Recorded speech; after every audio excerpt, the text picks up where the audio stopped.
Good evening, good night, and it may be good morning. Love Bay community, we are back. It is the Champions Table. I'm your host. I'm humbled to be here, Nigel Hunter. Today we got an exciting episode. And this episode is about calling all kings, calling all kings, calling all kings, calling all kings. So, what are we talking about this evening on the Champions Table on Love Bay? What we'll be talking about, once again, is an intentional conversation. And tonight's episode is about men building legacy, being providers. Specifically, how can we as men be intentional about creating wealth through real estate? And we have a special guest today, Mr. Jervain Christian. So, who is Jervain Christian? He's a realtor and owner of businesses in both Canada and America. He has a Bachelor of Business Administration and a Master's of Business Administration from American universities. I know one of those universities we are both alma maters at, which is Oakwood University, and I believe he went to University of Southern California for his MBA. His education, skills, and experience creating successful real estate portfolios has proven beneficial when assisting clients to build financial freedom through real estate. Jervain has received numerous awards for his successful track record as a real estate agent. Mr. Christian gives thousands in scholarships annually to students on both sides of the border, both in US and Canada. He's a strong advocate of education and is a co-owner of an educational-based company in the Greater Toronto area. Overseas, Jervain sponsors children who cannot afford the basic needs of food and safety and shelter. He has also contributed both time and money to the building of a school and community in the Dominican Republic. Jervain considers himself a minimalist. We'll get into that. I want to know what he means when he says that. And is known to encourage people to forego expensive items, so that they can expand their horizon through traveling. I agree with that. In his personal life, he is a Christian, husband, and father of twin toddlers. All right. And before we get started, as you know, for every Champions Table, what we say is men talk, women talk, but the truth can't lie, and the truth will set you free. Here on the Champions Table, please join me in welcoming Mr. Jervain Christian. What's going on, my brother? Great introduction, Nigel. Thank you very much. No I like problem. the slogan for the show as well. Yeah, nice. Yeah, men talk, women talk, but the truth don't lie, and the truth will set you free. Yeah, man. How you doing, man? First and foremost, man. Oh, I'm well. It's been a good day. Good. I'm actually still here at my brokerage, Yeah, doing yeah. my Realtor. Yeah, looking forward to a great show. Awesome. Great Sounds good. conversation. Sounds good. And was I right about the University of Southern California? That's where you did your Yeah, MBA? so I actually went to La Sierra University in Okay. Riverside, California, and I Yeah. worked at UCLA, University of California, Los Angeles. This is back between 2008 and 2010. Okay. Awesome. Yeah. That's dope, man. That's an amazing experience. I know it's a lot different out there in Southern California as opposed to being back here in the GTHA, Greater Toronto area. Yeah. Yeah, it's very different. I mean, obviously, the obvious is weather. Yeah. But I mean, for me, it's. I always knew I was coming back to Toronto just because my family's here, my friends are here. Actually, it really came back because I want to, help my parents with their business, the nursing home business, and Nice. also want to get into real estate, which would have been much harder for me in regards to owning real estate as a international in the U.S. at that time. Right. I wouldn't get the same perks that I would get here, 5% down, things of that nature. Interesting. Yeah, that's pretty interesting. So you had the plan of coming back home. That was part of the plan. Yes, That's good. for Good. sure. I love Toronto. Nice. All right. Back home now. Okay. So once again, folks who are joining us, just let you know this is an intentional conversation and it's a safe space not only for the person speaking, but also for our listeners to tune in. We will have an opportunity where you can actually, share questions or anything you want to speak to either myself or Jervain about. The number is 437-778-3299. But we'll get to that point. We're not there yet. We're just going to start the conversation with Jervain. And, simple question first, man, just to start it off is, what was your first important lesson you learned about money? That's a great question. My first important lesson would probably be broken down. I would say it'd be one of two things. One would be the most simple but hardest to do in many cases, which is to save money. Don't spend everything that you get. When you're young, let's say 4 or 5 years old, that's one of the first things that you could teach a young person, and um, if they actually can master it, it can obviously help them to flourish as an adult.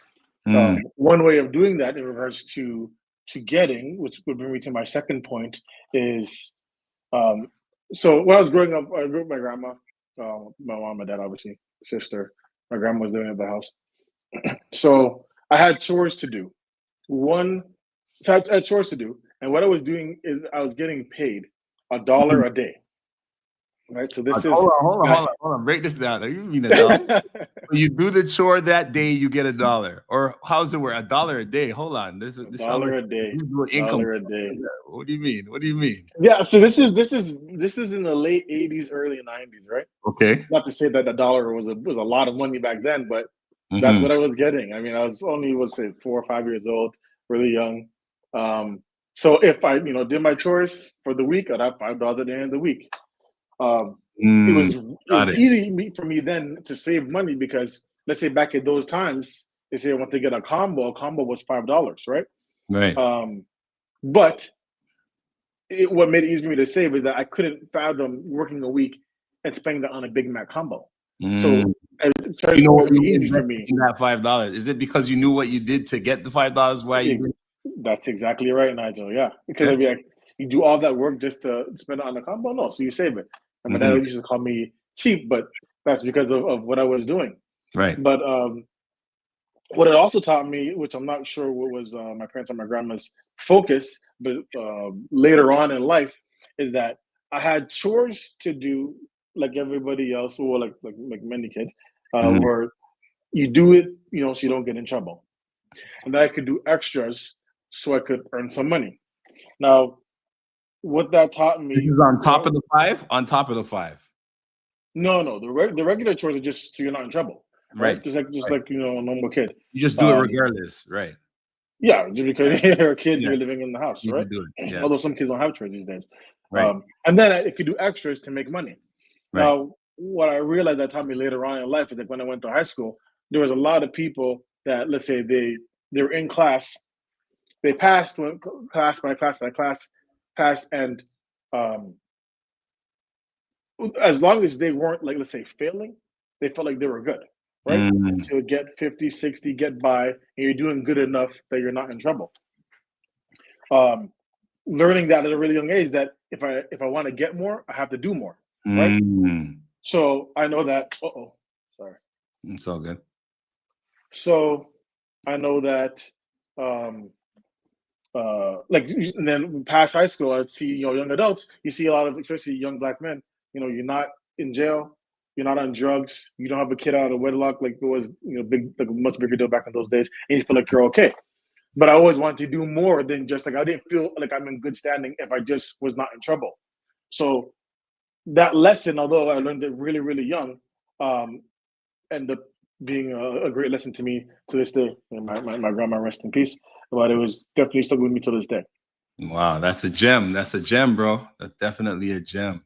So going above and beyond is way more important than just getting by, and taking that concept into not only your day-to-day life and all of the things you do, but also within finances as well, and money. Okay, and wealth. That's dope. I'm glad you shared that with us. All right, we're gonna continue, man. So I got a question. Is wealth just about what you acquire, or is it a mindset? Is wealth just about what you acquire, or is it a mindset, or is it maybe a little bit of both? What do you think? Yeah, I mean, I would say it's definitely a mindset for wealth, and I guess it would be the type of wealth that we're talking about. Um, in regards to financially, um, I would say it's a mindset because I believe wealth is in the mind, right? It's not in the Mm, pocket. right. So if you have a millionaire mind, even if someone takes the $1 million away from you, in 5 years you'll be back to a millionaire, right? Mm, If you don't have a millionaire mind, like we'll see a 19-year-old get paid 100 million to join the NBA, mm, but he's not worth $1 million. So he'll find a ways to get rid of the $100 million as soon as possible because he's not worth that money at that time. At least in his mind. His mind is he doesn't have $100 million mind. So you'll see how fast they spend it. Lottery winners, same thing. You don't have the mind to hold on to that money that you were given, so you'll get rid of it to get back to where you're used to. And the same thing happens in reverse. yeah. So it's definitely a mindset. Okay. What's going on, Del Miller? I see you. I see you, man. Appreciate you joining us, man. So it's definitely a mindset. I agree with you. I heard something actually this week. I was listening to a couple of things, but one of the a pastor was saying that it's not just about transferring wealth. It's also about transferring the thinking, right? So what is the thinking that goes to acquiring that is really the foundation of transferring wealth, right? And we got to Yeah. think about all of us, regardless of if we have children or not, but thinking about how are we transferring that thinking so that we can pass on that thinking to our children and also to the young people and to the community. All right. Right. Yeah. Something else I heard, another quote, it says, winning, and we can look at winning however you want to look at it. Winning is a combination of habits, thoughts, beliefs, and actions. And do you just do winning. It's a culture, a mindset, a thought process. So those are just a couple of things I took in, and I think that goes hand in hand with what you were saying, because I think from the beginning, it sounds like, to me at least, you were taught this mindset of wealth from an early age. So we're gonna have another little conversation. Wealth is meant to be holistic. So what do we mean by that? So we got financial wealth, which is the money. We got the social wealth, which is the status. We got time wealth, which is freedom, and then we got physical wealth, which is being healthy. Let me ask you, based on those four things, how would you rank them from most important to least important? So we got financial wealth, right? Which is the money. We got social wealth, which is the status. We got time wealth, which is the freedom, and then we got physical wealth, which is being healthy. Well, it's an easy one. Let me Jeopardy music in there. Well, the first one I would say is easy because without health, you have nothing, right? Okay. The other two don't really matter if you don't have health. So physical health, I believe, would Mhm, be by far the most important. Um, Time wealth would be second. Uh, mhm, I mean, I definitely value and I take advantage of my time. Luckily, I'm an mhm, entrepreneur, so I could break up my time how I need to do it. So I could take my wife on multiple vacations, or I could sometimes just go to the creek with my kids during a Wednesday morning, and just be there mhm. until I need to. So the time wealth is extremely important to me. After that would be financial wealth, which is also really really important because I mean the one thing I believe, well, out of the four, the one thing that you mentioned that could somewhat buy the other ones or somewhat get the other ones is financial, right? With financial, you could be in better health. You can't buy health, obviously. You can't be immortal, Mhm. but you could get a chef to cook all your meals, right? With financial wealth, you Right. could get a trainer to keep you in shape, right? As long as you're Mhm. following it. What was the other one? Status. I don't that That is- everyone knows you can get status with financial wealth. So Right. financial, you can get the other three. It's just not the most important. And social, I find social I'll consider the least because social I find very fleeting. Mm, Um, Let's go there. Let's go there. Leading, I mean, I would say, well, I mean, look what happened yesterday or the day before yesterday. You saw Shannon Sharp get offered $100 million paycheck or payday from whoever it was. I didn't read the whole story.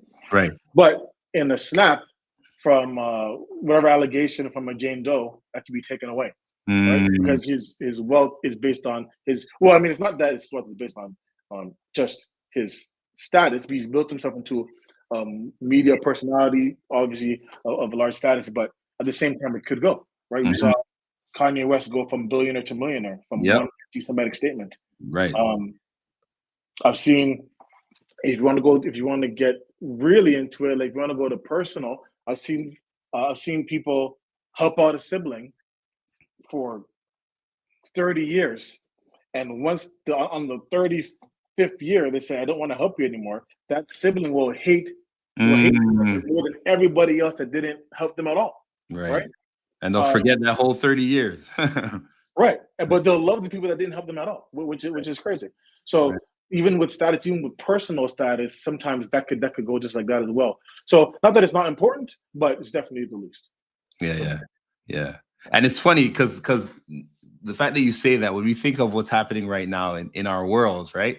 Or at least what they portray is that the status, the likes, the followers is, the status wealth seems to be up there at the top, but in reality, it doesn't hold that much weight, does it? So that's right. Well, in on the opposite end of it, well, you could, especially in today's day and age, you could get status really quickly as well. So you could go quickly and you could get it quickly, right? With one viral video. Well, even got back to Shannon Sharp, right? He had one video with the comedian, I can't remember his name right now, Cat Williams. Cat Williams, and that catapulted him. Obviously, he was big before, but that took him to another stratosphere. So you could get it quickly, you could lose it quickly. True, very true. All right, wise words. Hope y'all paying attention. So this was a quote that I saw. It says, based on these four things. So we have financial wealth, social wealth, we got time wealth, and we got physical wealth. And it says, be wary of the jobs that lure you with 1 and 2, meaning lure you with financial wealth and social wealth, but rob you of 3 and 4, time wealth and physical wealth. So let's just put it out. I'm putting it out there to everybody, regardless of where you are. If you're on the continent of Africa, or if you're in the US of A, or if you're in Canada, or if you're in the Caribbean, beware of the job that gives you big money, but no freedom, right? Or offers you big money, but you can't sleep at night because you're thinking about, oh, I gotta answer all these emails before 9 a.m. I'm not saying hard work is not a good thing. I'm saying hard work is a good thing, but there has to be a balance between the time you invest in your work as well as the time you invest in your personal life and your family and the things that are of value. For sure.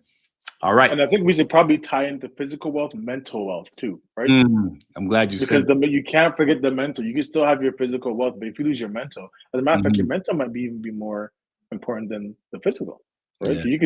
You could be, a very healthy, person that needs mental help. Right? Yeah, for sure. Yeah. So I mean, I guess as we generations get older, we're starting to really pay more attention to that mental wealth. Mental wealth is extremely important. Yeah, I'd say they go hand in hand. Mental wealth and physical wealth go hand in hand, for sure. Yeah. Glad you brought that up. Okay, so let's get into some. I guess this is the advice section. So what advice would you give a young man or a young woman? And you kind of talked about some advice that you'd give them. But right now, 2025, young man, young woman comes up to you to help them acquire wealth or some tools to be wealthy. They come up to you, you see them at a conference or something, and they're like, what advice would you give me so that I can acquire wealth or get tools to be wealthy? What would you share with that young person? Well, going back to some of what I said before in regards to acquiring, the actual financial wealth, I think the first thing you want to do, maybe not exactly in this order, but you want to get educated because you only get and keep what your mind is worth. Right? Say that So one more time, bro. One more time. okay, so I think the first thing you should do, you should get educated because you only get and keep what your mind is worth. So you Mm, could chase money, you could get it sometimes even by luck, but you won't keep it unless your mind is worth that money that you're gonna get. mm, If you actually get educated first, especially financially educated first, the money is gonna come, mm. right? Doesn't matter if someone steals all your money. Doesn't matter if someone steals your house. It's gonna come back because that's what you're worth. Right. That's powerful. Um, You thank only you. get Thank and you. keep what you're worth. Yeah, yeah, yeah. Yeah. So that whole, running after the bag, or let's go get the bag, you know what I'm saying? Yeah. I think the bag should be first filling this bag up, right? Filling that, Right. you know what I'm saying? And then once that bag is filled, then that bag, the other bag is inevitable that it will come, right? So that's Yeah. that's that's That's dope. right. Dope. I like that. Um, let me see here. Oh, the next thing I would say some more. So the other next thing I would say is you want to get a mentor. I think if you get a mentor, Hmm. whether it's financially or in another aspect, Hmm. um, that could save you decades of time. I have a mentor in New York in Ted Wellington. As a matter of fact, my son, his middle name is Theodore. His name is Theodore. My son's name is Ray Theodore Harold Christian. Hmm. And he's just saved me so much time. Like just I couldn't quantify it really. So Hmm. much time in regards to mistakes that I would have made if I didn't have the information and knowledge that he gave me. So a lot of times people are trying to do something that someone else has already done. And the Hmm. people that have done it, in many cases, would love to share the information to someone who's willing to take it and act on it. Right? Right. Not someone who's just looking to waste their time. But I mean someone that's willing to take it and act on it, the likelihood will be more than willing. Hmm. If you look at groups like my mom used to be president of the BEPA or other Black organizations, Right. Cloth P, the Black Lawyer, yeah, all those business, all those associations. You have tons of people, vice presidents of RBC, vice president of TD that are Black. You don't even know it, right? That Right. if you just get around them, you could ask them questions, you could talk to them, shake their hand, and you could get all that information. They might not be your personal mentor, but at least when you see them, or if some of them have books, you can read their books, and they can be your mentor even from afar. Yeah, that's Um, important. oh Yeah. yeah, Important. mentorship. I'm really big on mentorship because I just see how much time Yeah. it could save you. Yeah. Yeah. So let me Um, ask you this. How did you know he was gonna be your mentor? Like what about him made you say, I want this guy to be my mentor? in a lot of cases, in this Mhm. case, and as well as in a lot of cases, it wasn't like a formal thing. It wasn't like, Mm. can you sign this contract to be my mentor? Right. Sometimes it just could just develop. So he's also a family member of mine, but I Mhm. wasn't, as a matter of fact, that as close to as I became after I realized we had similar interests. Right. Probably a little bit later in life, probably like in my early or mid 20s. Right. Um, so I mean, really and truly, I was in a situation where I was looking for advice. I went to him for advice, and it really just took off from there. And just I've been close to him or closer to him since that time. Right. And he's been more than happy to really help me out whenever I ask him, whenever I talk to him. I talk to him definitely every week for Mhm. sure. And yeah, he's just you know transfers a lot of his knowledge over. He's much older. He's Right. I'm not sure exactly how old he is. Probably in his 70s. Wow. He's giving me a 70s years worth of Years. knowledge, especially in real estate, because he's did everything from apartment buildings to own so many properties in New York and New Jersey and Atlanta and Florida, and I wouldn't even go through all the places. Right. So he could give me so much knowledge, right? That I could even learn from a book, especially when you're getting someone who's willing to walk with you side by side, look at the deal, and show you how to get everything done. So Amazing. yeah, yeah, Yeah. that was huge. And then the last thing I said, Mhm. when you're young, I remember at Oakwood University, right, where we went to school. Mhm. It's a shame I don't remember her name, but it's Dr. Delbert Baker's wife. Yeah. Yeah. Yeah. Let's just say Susan, Mrs. Baker. I think Susan she's Baker. also a doctor, actually. Susan Baker. Could Yeah. also be Susan Baker. Yeah. Yeah. I remember she said in our freshman year, Yeah. Moran Hall, one of the keys to doing well in this university is starting strong. Mm. Now you go to university, you start strong. You if you get there, and you get like you start off making A's in your first semester, it's easy to maintain that once you see yourself as an A, Right, right. right?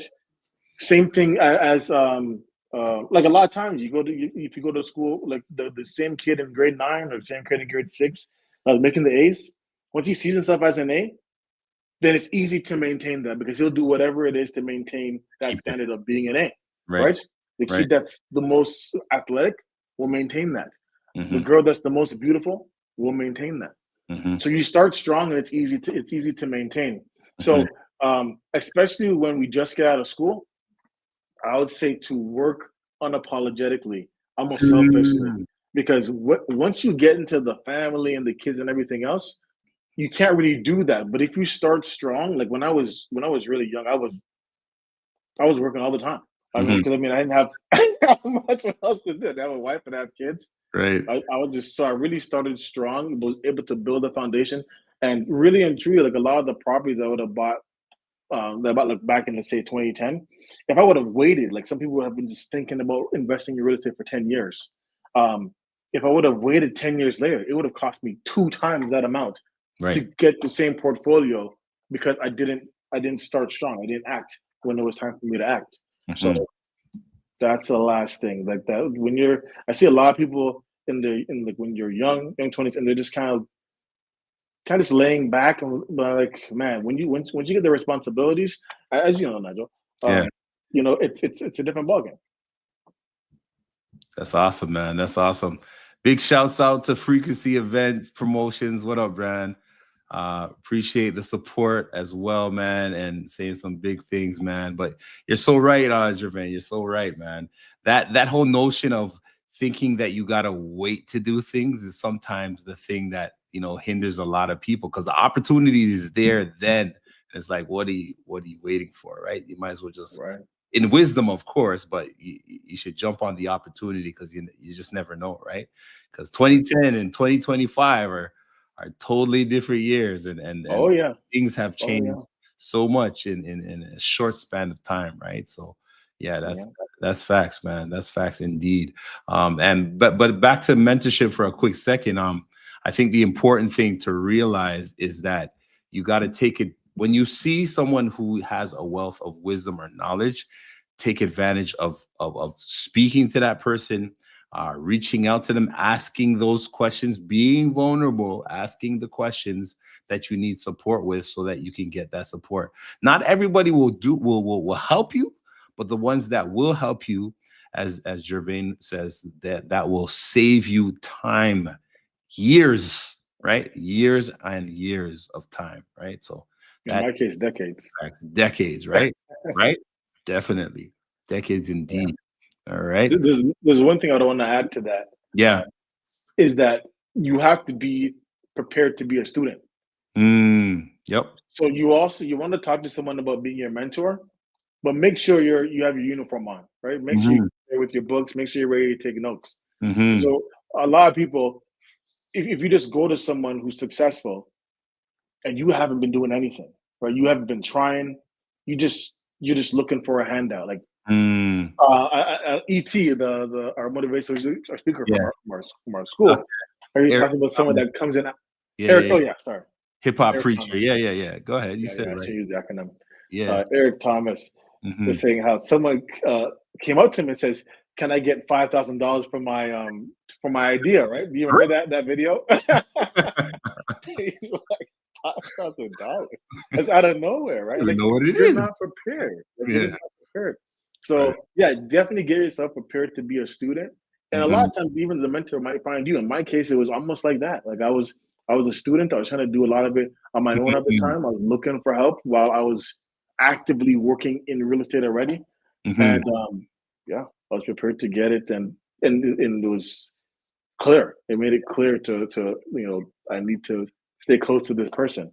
So Right. yeah, don't just look. Just don't just go asking. You want to get yourself ready. Right. Right. So that you're prepared to receive whatever they give you, right? That's right. That's facts. Yeah, yeah, yeah. That's good. That's good. Good stuff. Good stuff. Yeah, yeah, yeah. So I got another quote that I heard. It says, before acquiring wealth, and it's connects directly to what we were just talking about. Before acquiring wealth, learn to manage your resources. The principle of management comes before wealth. And that was something that I was like, wow, I never really thought about that, but it makes so much sense in the sense, and we've seen it all the time. You talked about some folks as well, in the sense of we see that person who they get drafted into whatever it is, baseball, football, soccer, whatever it is, and they get these millions of dollars, right?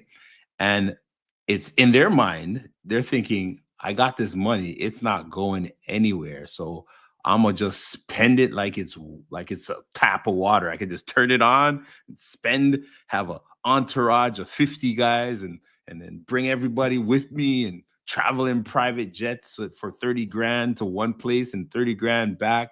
Do all these things and it'll never catch up to them. But the key in that is that they never knew how to manage that money, right?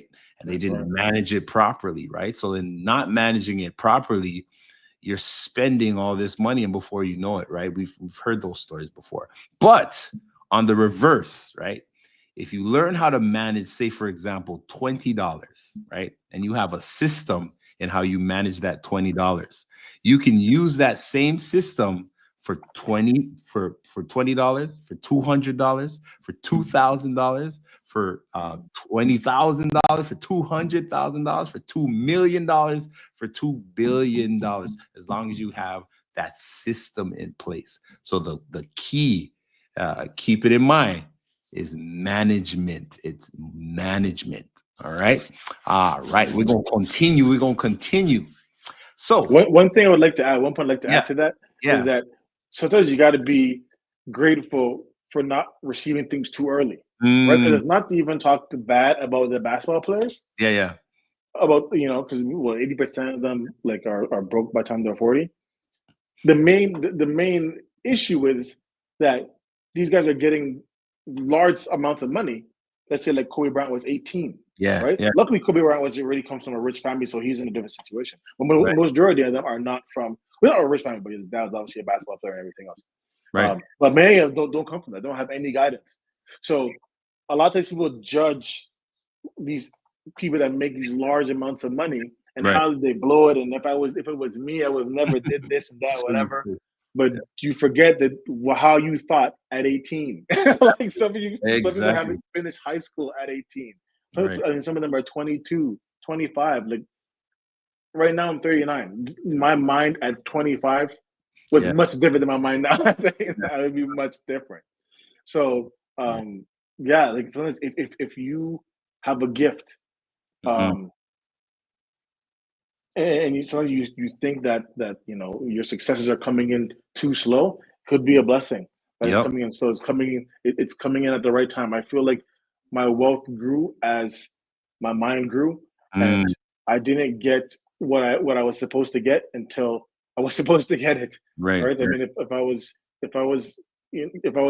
this, I guess, financially or successful or in real estate at, let's say, 25 or at 18, 19 when these guys were getting it, it would have been a mess. It would have been a complete mess. I hear you, bro. Got to be grateful that you get it on God's timing. Yeah, for sure.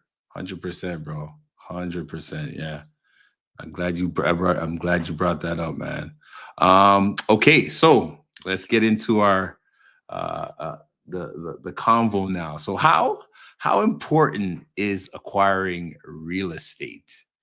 And how does acquiring real estate really relate to acquiring wealth? I think it should be the cornerstone of everyone's portfolio. But obviously that's coming from a real estate agent, right? But let me tell you, coming from the guy with the Remax sign in the back, right? Right. So let me tell you with my unbiased opinion. Right. Not because I was actually an investor before I became an agent. Okay. I fell in love with real estate via investing, and then I didn't want to do anything else, so I just went all into real estate. But when you look at, we're talking about generational wealth, right? Generational wealth with real estate. When you look at passing down generational wealth, I don't see any other vehicle that could compare to real estate. right? So when you look at the top 10 companies in the world, right? You look at Amazon's there, Apple, Google, let's say Microsoft, or Tesla's there now. All the Sorry, big. that's a blur. There's a blur there. I heard something. Oh, okay, wait, let's see. Talk about Tesla, but all these companies that are there, right, in the top 10 for net worth right now, top 10 companies. A lot of these companies weren't even around when I was a kid, right? I was born in '85, so a lot of these companies weren't around then. And if we want to pass down generational wealth, by the time my grandkids are 18, these 5 companies will be replaced by another 5 companies, right? Mhm. Let's say, oil and gas. Let's say we get off our dependence of oil and gas, and that might go, right? Tech, obviously, tech is here today, gone tomorrow. There's companies that will replace them and such. But when my grandkids are 18, landlords will still be collecting rent. Yep. So Yep. you buy that house now, you buy that condo now, you buy that property now, and although some people you can make obviously millions in building a company or investing in some of these companies, even going Bitcoin or gold or whatever it is. But a lot of these things, they come and then they go, Right. right? Right. Like I said, I'm not that old, and majority of the companies on the top 10 weren't around when I was a kid. Right. And I'm 39. So that's the best vehicle for creating generational wealth. And Mm. you have that thing paid off. Let's say if you want to take the traditional route, 25 years, you pass it down to your kids, your grandkids. They'll be collecting rent, mortgage free, continually, Right. Right. continually, right? Right. So, I mean, I don't see anything else that compares to real estate. Right. Right. When you put it that way, it makes sense. When you put it that way, it makes definite sense. Yeah. I hear that. I hear that. Okay. So how do they do that? Like what would be the first step to acquiring real estate in this day and age? 2025. What would you say, like, to somebody who says, yeah, I want to own something, I want to eventually acquire, properties. What how do they go about doing that? Let's do this baby step one, step two. Like what does that Mhm. look like? Yeah. So I would say the main thing that I find in people that actually start building a real estate portfolio Hmm. is like the will to do it. Not always the money. I see people Hmm. with a lot of money that never buy a house. I see people that only make a little bit of money, but if they had the will to do it, they'll figure out a way to do it. So you want to at least, I don't know if you could develop it, but you just at least have the desire. They're bringing desire, as they say in that book there, Hmm. um, to at least build a real estate portfolio. Um, Thank you, Carisha. We appreciate it. Appreciate you yes, listening. thanks.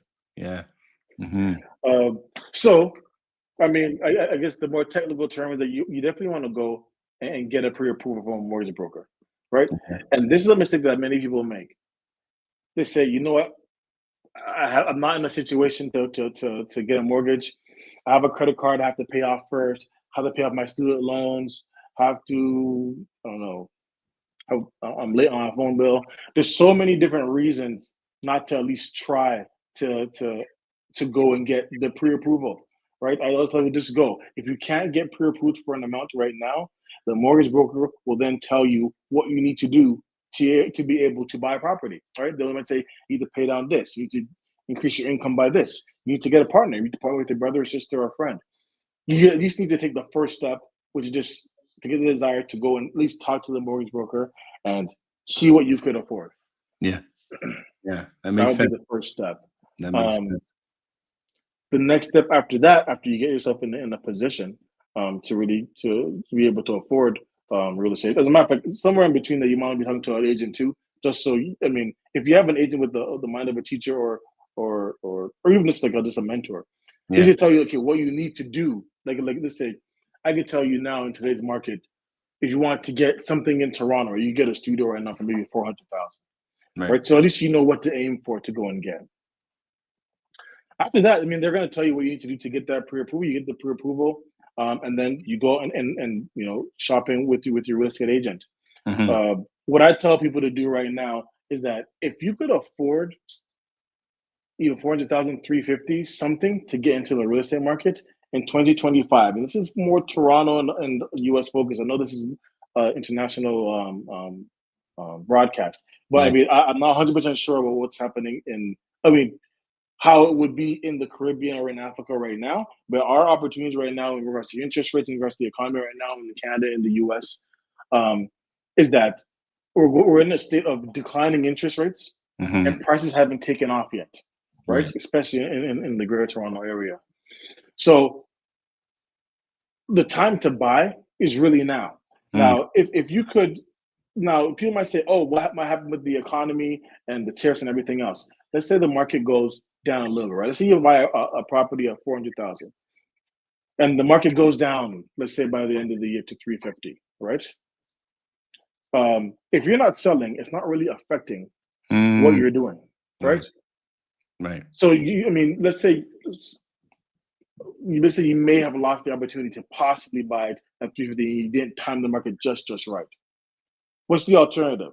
You're approved for 400,000. The 400,000, which is at the bottom of the market right now, the market takes off by, let's say, 10%, right? So now that 400,000 is 440,000. So now you can't buy, and now you're trying to chase the market up. And in Mm. Toronto's market, getting the market increasing by 25%, 30% is not irregular, Right. right? So Right. 25% on 400,000 would be, now that $400,000 condo is 500,000 next year. So Mm-hmm. now you're out, and Right. now I mean you might be almost doomed to this renting for the rest of your life because you didn't make that decision at the time when you should have, right? You're trying to time it at the bottom. So the I guess the con Yeah. of possibly not acting at a time like this when it's declining interest rates, the price haven't taken off yet, Yeah. to trying to time the market and possibly taking off and we see a light fire Mm-hmm. is like that's a generational con. So Right. that's a generational almost punishment where So are you um saying, just to jump in for a quick second, you're saying for those folks who, because I know a lot of people, I hear them say, I'm gonna save up this particular amount, then do all those things. Are you saying, yeah, keep saving, but while you're saving, look and see what you can afford, what kind of approval you can get? You're saying to do those things simultaneously, is what you're saying. simultaneously, yes. And I would Okay. even put more effort into Yeah. talking to the mortgage broker first. The reason Okay. being is that you could like it's good to try and save to kind of get a bigger house or something of that nature. The only problem with that, when you're in a market like a major metro, if you're living in Toronto, if you're living in, you know, New York, LA, Paris, London, places like this where things can spark fire, is that it's extremely hard for people to save as fast as the market moves, right? Mm, got it. Got So let's say right now the average house in Toronto right now is about 1.1 million, right? it. So the Mhm. market was to go up by let's say 10%, right? That'd be $100,000. Now, Mm, the time that you're taking to then try to save up to get that house at 1.1, the house is now ooh, over 1.2, right, right? right. It's hard to save as fast as the market will move. You're Makes better sense. off getting like you don't always have to get like especially a first time home buyer. Sometimes they want to get their dream house as their first house, and it just doesn't happen that way. Right. Right? Sometimes you just want to get in because moving up is much easier than the first time buyer. The first time Mm, buyer or the buyer with nothing to sell is the hardest. That's the mm, hardest place to be mhm. because um, let's say if you a misconception that a lot of people have is that the average house right now, let's say the average detached house in Toronto is about 1.6, 1.7 million. So people think, how is everybody affording these houses at 1.7 million? The problem with that is that it's just not the case, not reality. People Right, aren't going to the closing table with 1.7 million.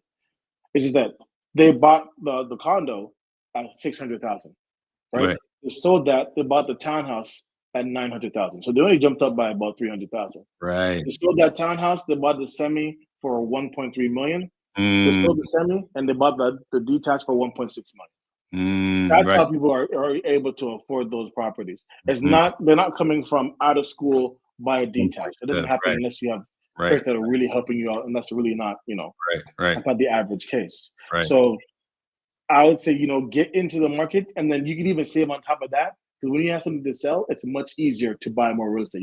You see people all the time talking about the first property was the hardest one to buy, mhm, mhm, right? Because after you're actually in the market, it's not as hard anymore. mhm, mhm. That's a gem. That's a gem. So build on it. Build on it. Keep building on it. Yeah, that's what's up. Yeah. Build on those properties. Okay, that's dope. That's a good way of looking at it. That's a good way of looking at it. Okay, so what would you say? And we were, I guess we were talking about first time home buyers to a certain extent. Mhm. What I'll say as well, and for folks who are listening, we'd like to hear from you. We're glad that that the message that was shared about us talking about generational wealth, seeing brothers talking about it. Yeah, it's important, man. We got to talk about it for sure, for sure. But the phone number is 437-778-3299. If you have any questions for our brother Gervain Christian, please put them in here. I'll be sure to ask them once I see them. Yeah, put it out there to the global community. The number once again is 437-778-3299. So tap in if you need to, and to join this conversation with us. All right.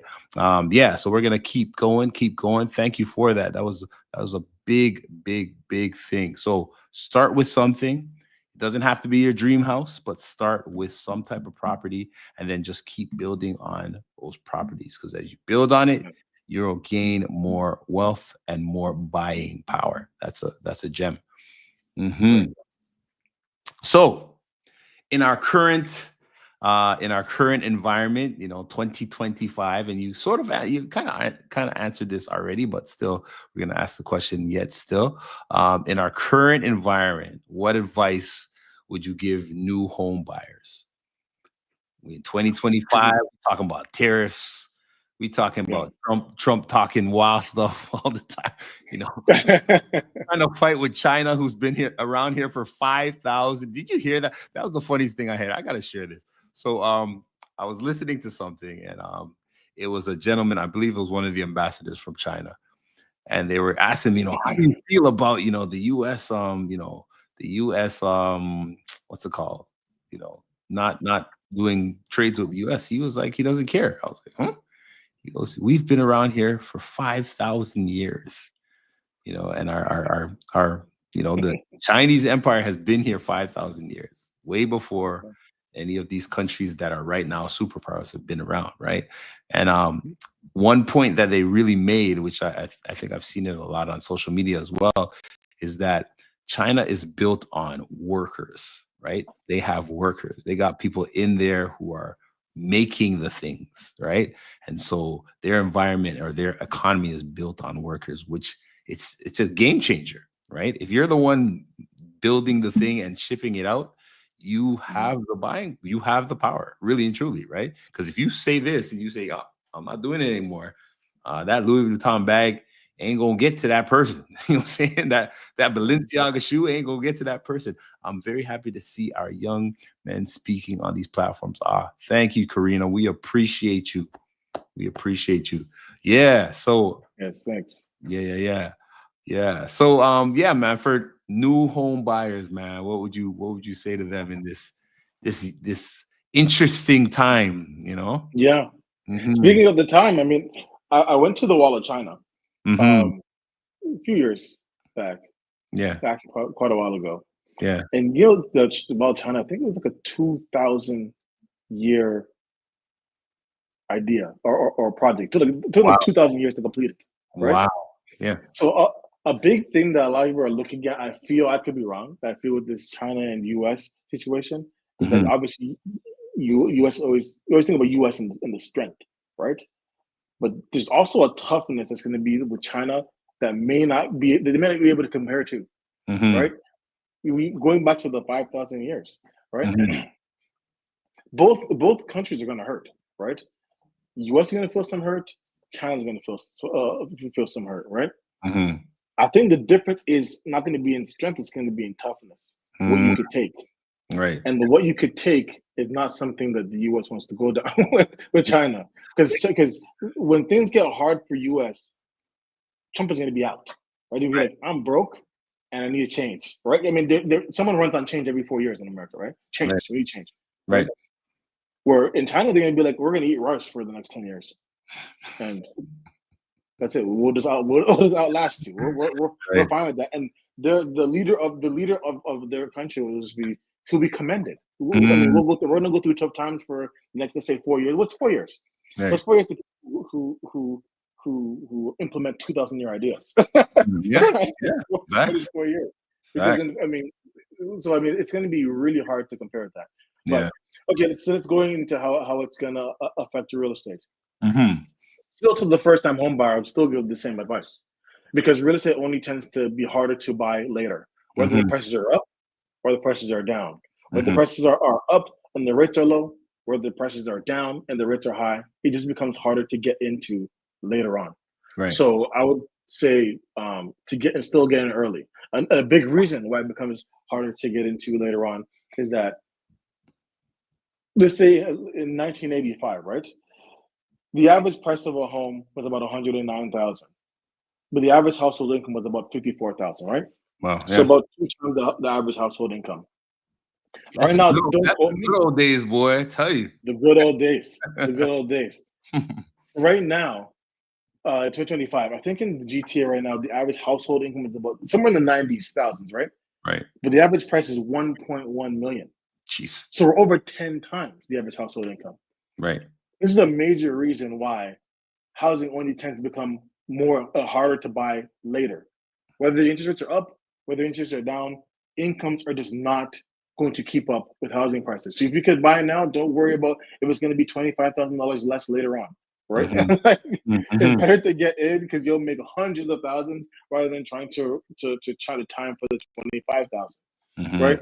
So and then the next thing is that like we're going to see some people that don't buy in 2025, then in 2030, but they're going to be protesting at City Hall here in Queens Park, um, talking about affordability, housing affordability. When you could have bought this is the perfect blend that you for a Right. buyer right now, Right. right? You had 5,000 homes sell last year. There's 23,000 on the market, right? Look at that ratio. So Mm-hmm. you have options to choose from. There's no bidding wars and stuff like that. It's best to go and buy now. Um, but like I said, like in regards to the housing affordability, like it's going to be like in 2030, there's going to be a lot of regrets for people to go look at 2025 and be like, why didn't I buy at that time? Mm. There'll be a lot of regrets. So don't be that first time home buyer that's Yeah. trying to now buy at 2 times the price in Mm. 2030. It's better to act now and stop talking. I mean, I would say, I mean, we could the big political theme is people always talking about housing affordability, right? So you go down to Queens Park, you talk about making houses affordable, right? I would say just look at the optics. I wouldn't say it's a waste of time, but just look at the optics. The people you're talking to there at Queens Park, the politicians, they all own homes, Yeah. right? So you Yeah. think they work to buy $1 million home to implement Make it easier for everyone to get policies one. drop to 500,000, Right. Right. No. right? NDP Yeah. or Democrats or conservative, they all own homes. All the people you're talking to own homes.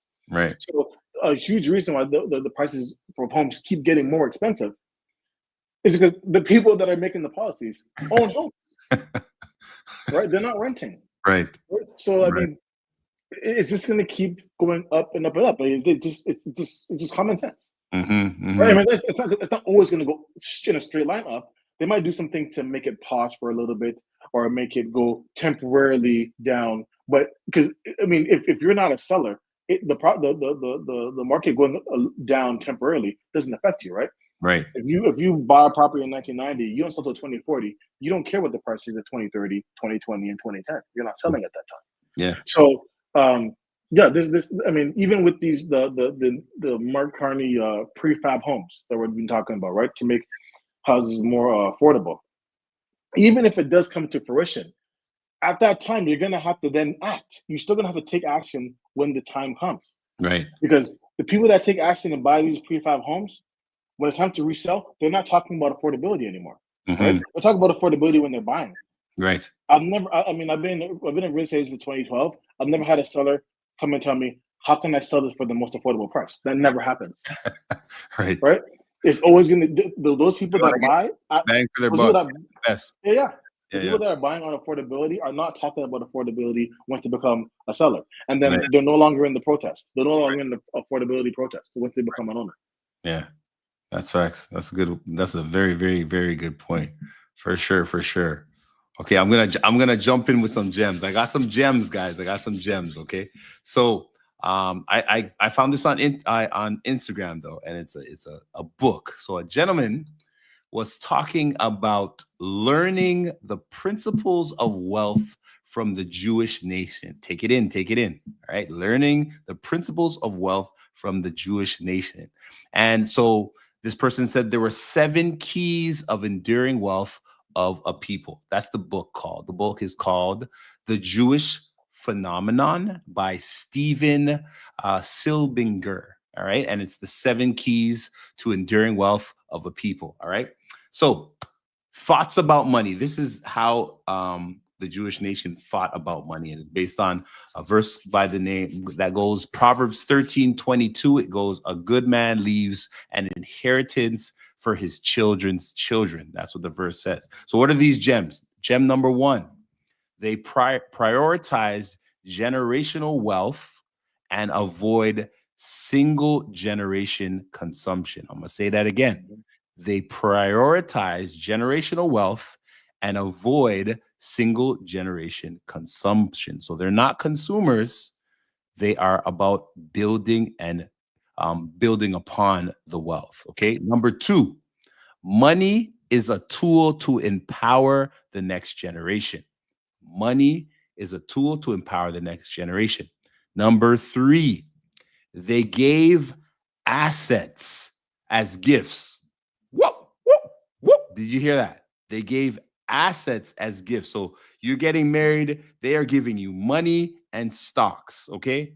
Not the Tupperware, okay? Not the plate set. They are giving you money and assets, okay? So they gifted wealth to their loved ones, giving wealth like stocks and cash. And then number 4, they expected to be wealthy, right? The pride of building wealth. So they saw it as very important, as building wealth being something that they valued very important. And then number 5, they use their pain and fuel for success and not an excuse. They use their pain and fuel for success and not an excuse. What does that mean? I know. Let me say this. I'll put this out there. It's true that we as a people have faced a lot of oppression. Yes. Have we faced a lot of racism? Yes. Have they created laws to try to keep us from gaining property or land and all these things? Yes, all these things have happened.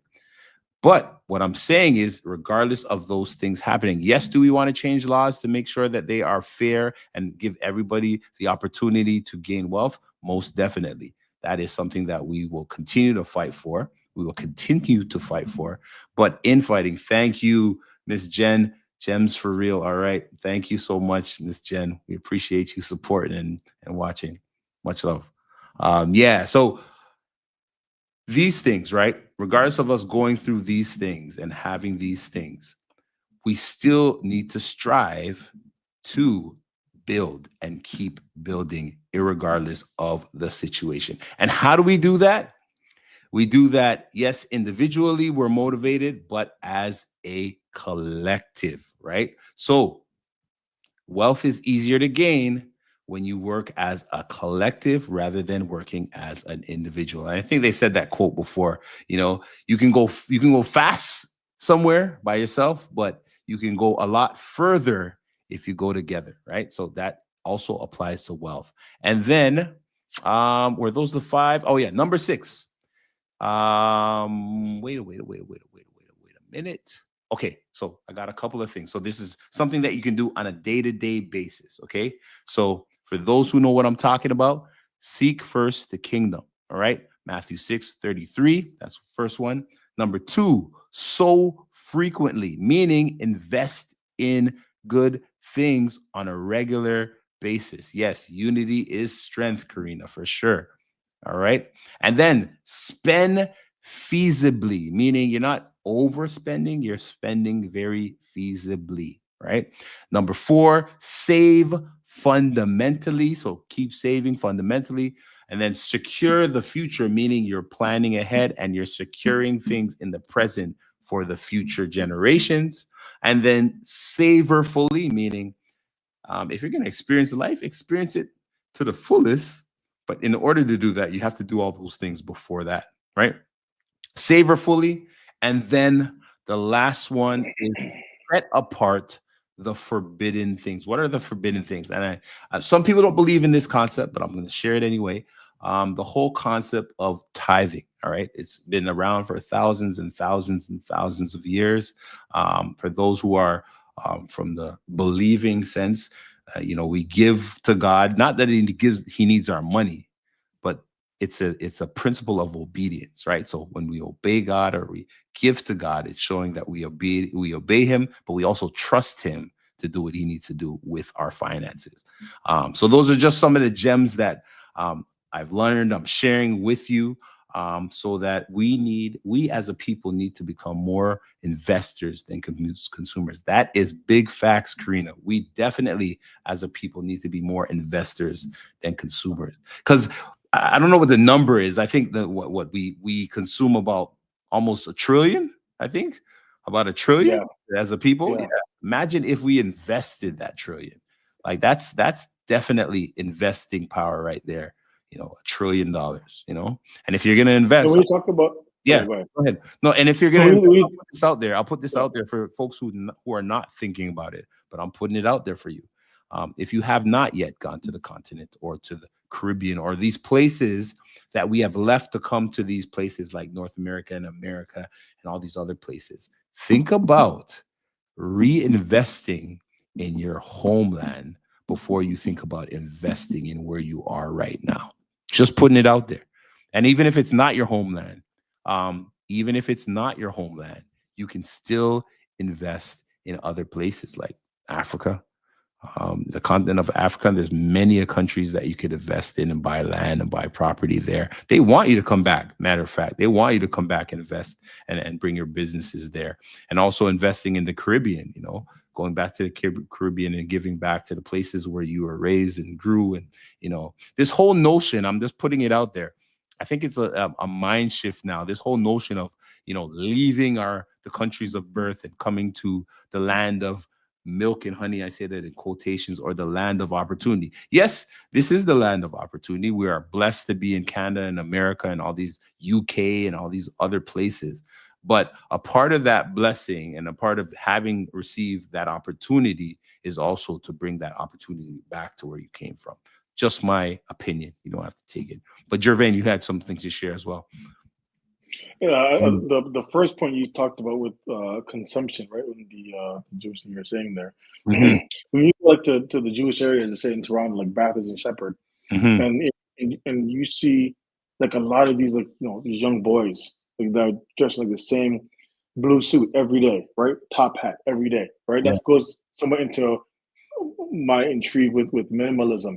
Is that if you actually took from the Black community the time that people spent thinking about what to wear, Mm. going shopping for what to wear, money they spend on their clothes.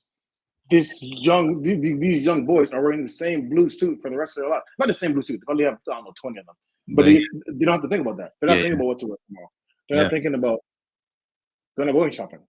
I mean, they just keep buying it in different sizes, right? yeah, I mean, that saves a lot of time and a lot of money just in that one principle alone of right. just minimizing your clothing, right? Yeah. They just so I mean that's something I actually really find admirable about a lot of the young men, the Jewish young men there that I see, that Mhm. you'll have a lot more to invest if you're not spending it It's on true. other things. You have a lot more time to invest if you're not spending it on other things. What Mm.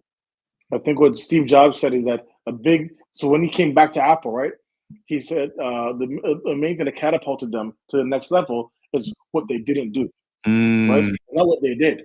He took the whole catalog and shrunk it to just a couple things and just perfected that, right? So, Mm. so sometimes we have to look at our time, what we spend our time on, and even just a little bit of time every day. You do like a time audit for yourself.